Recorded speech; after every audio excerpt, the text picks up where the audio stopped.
Now, how do you join the investment gang that are buying up all these properties right now to renovate or to flip or just to dabble around because you see it on TV and you like it? This is your host, Ron Wojciechowski for the Black Hole of Real Estate.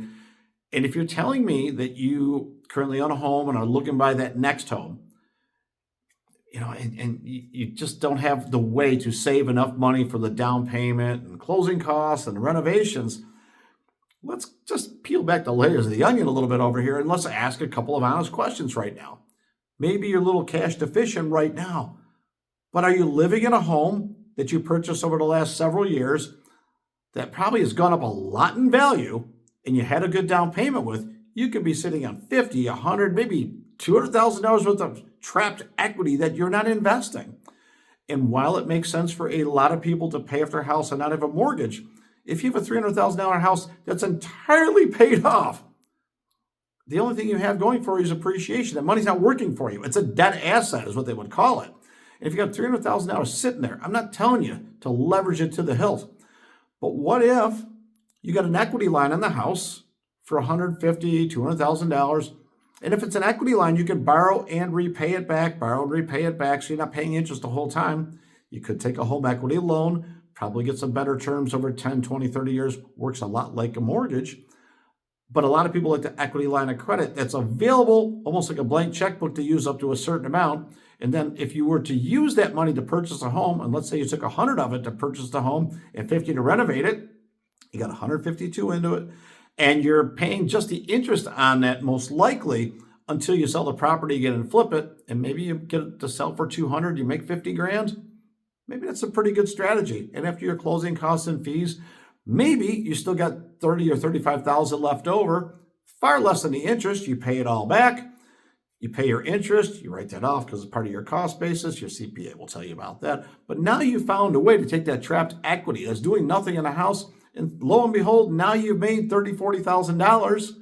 You'll have to pay a little tax on it, but that's really good money to add onto your income. All because you took a little bit of a daring move and unlocked some of the equity that's just sitting in your house that's earning nothing for you. There's also a way to use your 401k to purchase a home. And I want you to really take your time on that one. Talk to your 401k plan administrator and find out how much you can borrow, what it costs you to pay it back. Now, you're going to pay yourself back with interest, so it does build your 401k back up. But in the meantime, it's not earning anything in the market because you remove that money from the 401k plan, where if you invest in stocks or mutual funds or something, you lose that piece of it. But you're going to pay back yourself some interest money on that.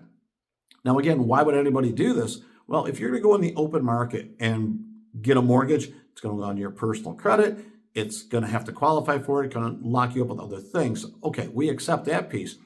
But with that said, what if you're borrowing money at like 6 or 7%?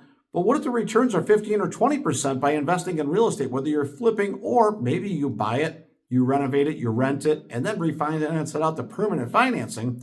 Maybe you can leverage 6% to make 12 or 14% on your money. That's an 8% spread. So the delta is really good on that.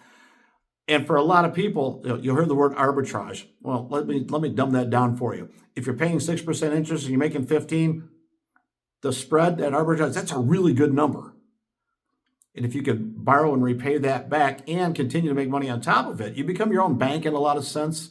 And it's really good for a lot of investors. Now, this is not beginner stuff, and I'm not telling you to run out there and mortgage your house and cash out your 401k. Nothing can be further from the truth. But if you're educating yourself and you're looking for a way to unlock a dead asset of equity in your home that you're not using, or perhaps your 401k is performing less than you could do in the market to your real estate, then you might want to look into that.